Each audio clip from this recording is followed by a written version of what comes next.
ఈ నెల 20న నిజామాబాద్లో రాహుల్ గాంధీ పర్యటనను విజయవంతం చేయాలని కాంగ్రెస్ నాయకులు కోరారు. వినాయక్ నగర్ రిలయన్స్ మాల్ నుంచి కాంగ్రెస్ భవన్ వరకు బైక్ ర్యాలీ ఉంటుందన్నారు.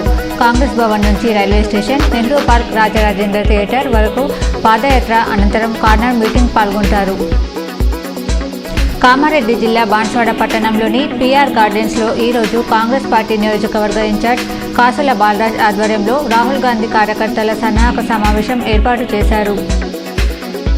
Nizamabad polytechnic college drawing schedule భద్రపరిచిన బ్యాలెట్ బాక్సులను కలెక్టర్ ఆదేశాల మేరకు సుభాష్ నగర్లోని జెడ్పీ ప్రాంగణంలోని షెడ్డుకు తరలిస్తున్నట్టు జిల్లా పంచాయతీ అధికారి జయప్రద తెలిపారు.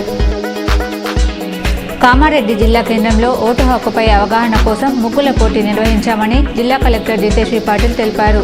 ఈ సందర్భంగా ఆయన మాట్లాడుతూ ప్రతి ఒక్కరూ తమ ఓటును వినియోగించుకోవాలని, డబ్బుకు ఓటు అమ్ముడుపోవద్దని ముగ్గుల పోటీల్లో పాల్గొన్న మహిళలు చెప్పుకొచ్చారు. కాంగ్రెస్ అగ్రనేతలు రాహుల్ గాంధీ, ప్రియాంక గాంధీ హైదరాబాద్కు చేరుకున్నారు. బేగంపేట విమానాశ్రయం నుంచి హెలికాప్టర్లో ములుగు జిల్లాకు వెళ్లనున్నారు.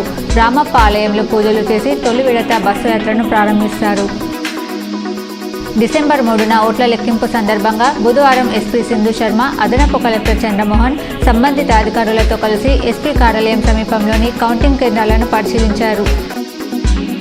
దర్పల్లి మండల కేంద్రంలో నెహ్రూ విగ్రహం వద్ద గురడిరెడ్డి సంఘం వారు పెద్దమ్మ తల్లిని ప్రతిష్ఠించి 3 సంవత్సరాల నుండి పూజలు నిర్వహిస్తున్నారు. ఇందులో భాగంగా దర్పల్లి ఎంపీపీ నల్లసారక హనుమంత్ రెడ్డి చేతుల మీదుగా కుంకుమార్చన చేశారు. శివ ల్యాబ్ సిరికొండ 5వ వార్షికోత్సవం సందర్భంగా ప్రతిభా సూపర్ స్పెషాలిటీ హాస్పిటల్ నిజామాబాద్ వారి ఆధ్వర్యంలో మెగా ఉచిత వైద్య శిబిరం నిర్వహించారు. నవిపేట మండల కేంద్రంలో బూత్ కమిటీ విస్తృత స్థాయి సమావేశంలో పీసీసీ కోశాధికారి మాజీ మంత్రి సుదర్శన్ రెడ్డి పాల్గొన్నారు.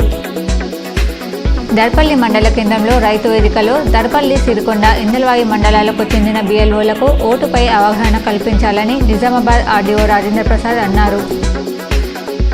ఆల్ ఇండియా కాంగ్రెస్ నేత రాహుల్ గాంధీ ఆయన పేరును ఎలక్షన్ గాంధీగా మార్చుకోవాలని బీఆర్ఎస్ ఎమ్మెల్సీ కల్వకుంట్ల కవిత సూచించారు.